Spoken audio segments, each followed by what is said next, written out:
we are to continue our meditation on the subject, knock down but never knock out. Last time, I think it was on our part 7, we briefly discussed that one of the many causes of depression was sin and guilt. Nakita natin yan doon sa story ni Cain. At wala nga lang akong time, sana babanggitin ko noon yung patungkol kay Jonah, no? At dahil sa kakulangan ng oras ay hindi na natin nabigyan ng pansin yon.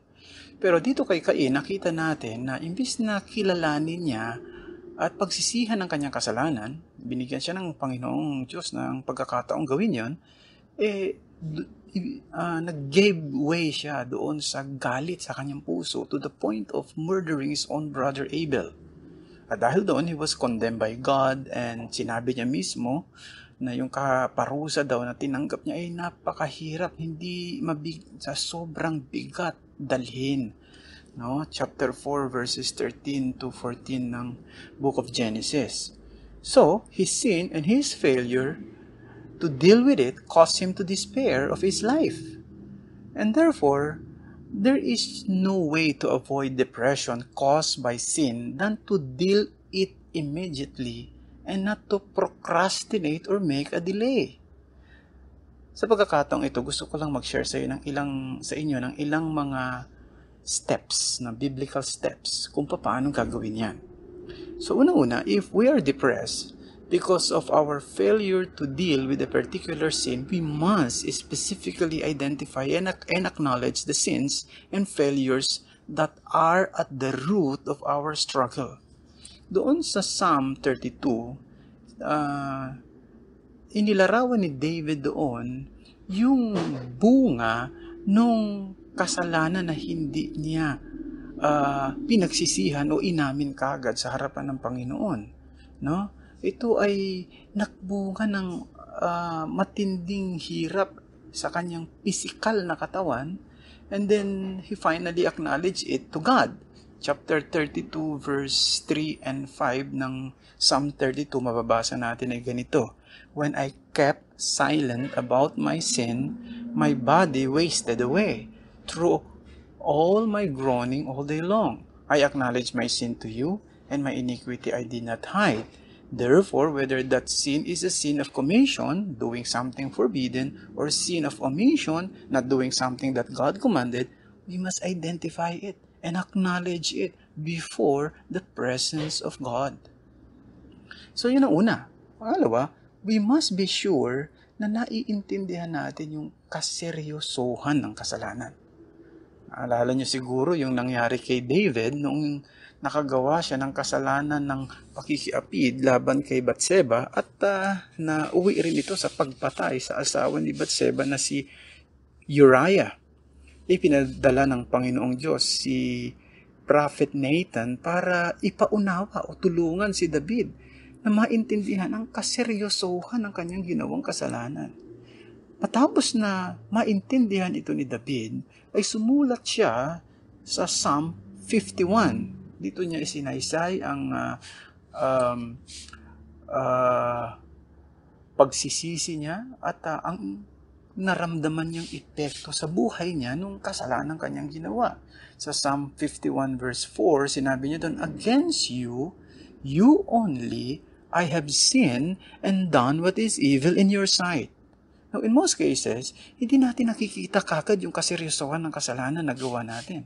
At isa sa mga dahilan nito ay nakikita kasi natin yung karamihan ng mga tao sa ating paligid, ginagawa rin ito.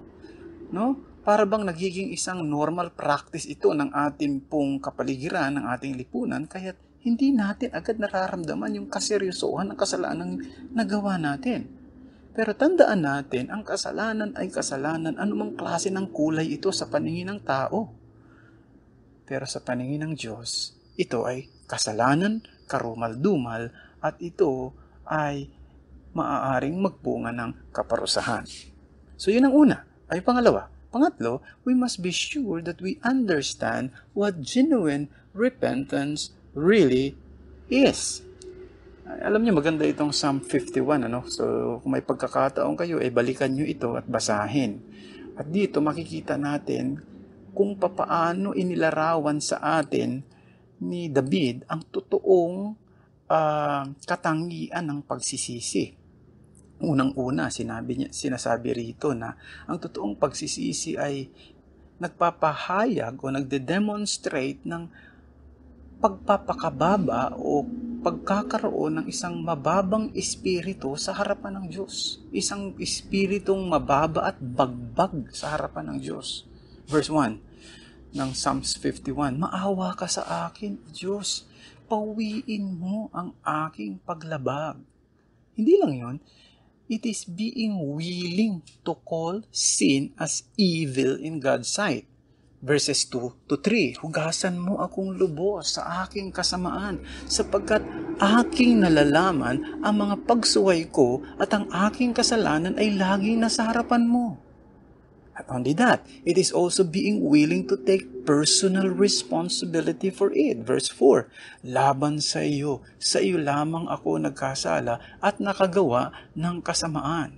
Hindi niya sinabi rito, nagkasala ako kay Batseba, kay Uriah, sa bayan ng Israel. Bagaman totoong nagkasala rin siya sa mga taong ito, pero sinasabi niya rito, sa iyo ako talagang totoong nagkasala.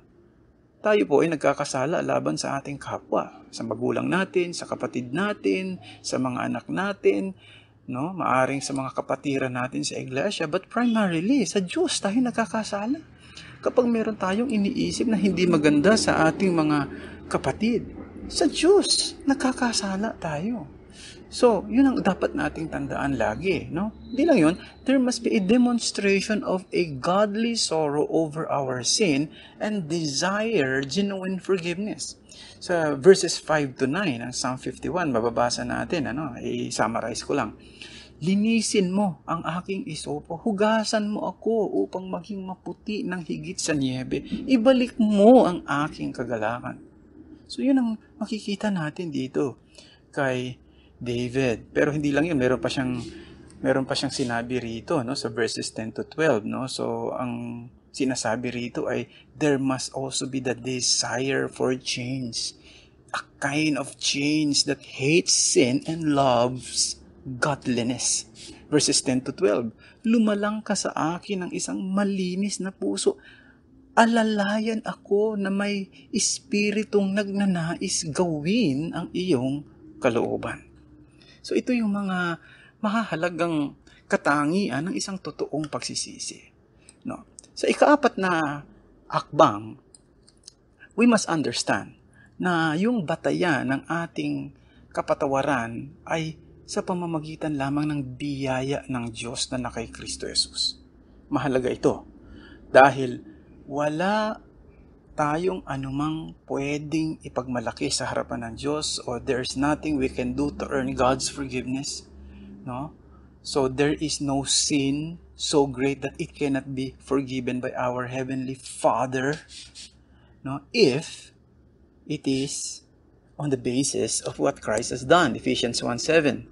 "In Him," referring to Christ, "we have redemption through His blood, the forgiveness of sins according to the riches of His grace." Ang ikalimang hakbang, we must make commitment to avoid and forsake our sin.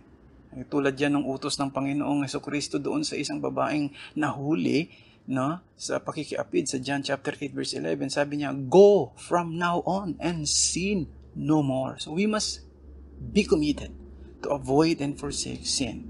And last but not the least, number 6, we must take seriously Paul's admonition to forget what is behind and press forward to what God has for us ahead. Yan sinasabi yan sa Philippians 13 to 14. Diba? Kalimutan natin ang nakaraan at we have to lean forward to what is ahead. We have failed in the past. And we are going to fail again. Hanggang nandito pa rin tayo sa laman. Pero kapag ang ating kasalanan ay ating na-deal properly sa harapan ng Diyos at maging sa harapan ng mga taong maaaring nagawa natin ng mali, atin na itong ilagay sa ating likuran. No? Huwag na natin itong balik-balikan. Huwag na nating alalahanin pa. We have to set our minds on what God wants from us today and each day after. No? Yan yung sinasabi ni Paul na forgetting what is behind, and lean toward what is ahead. Manalangin tayo. Salamat sa iyo, aming Panginoong Diyos, sapagkat meron laging handang pagpapatawad sa pamamagitan ng iyong anak na si Jesus. Hindi kami karapat-dapat patawarin, pero napakabuti at napakayaman ng iyong biyaya. Kaya ipinagkaloob niyo ang mga pagpapalang ito, ang higit sa lahat ang pagpapala ng pagpapatawad kay Kristo Jesus, na ang pagpapatawad na ito ay tiyak na magdudulot ng panunumbalik ng kagalakan upang aming malabanan ang anumang depression, dulot ng kasalanan at pagkakamali na aming nagawa. Muli, marami pong salamat. Ito ang aming dalangin sa ngalan ni Jesus. Amen.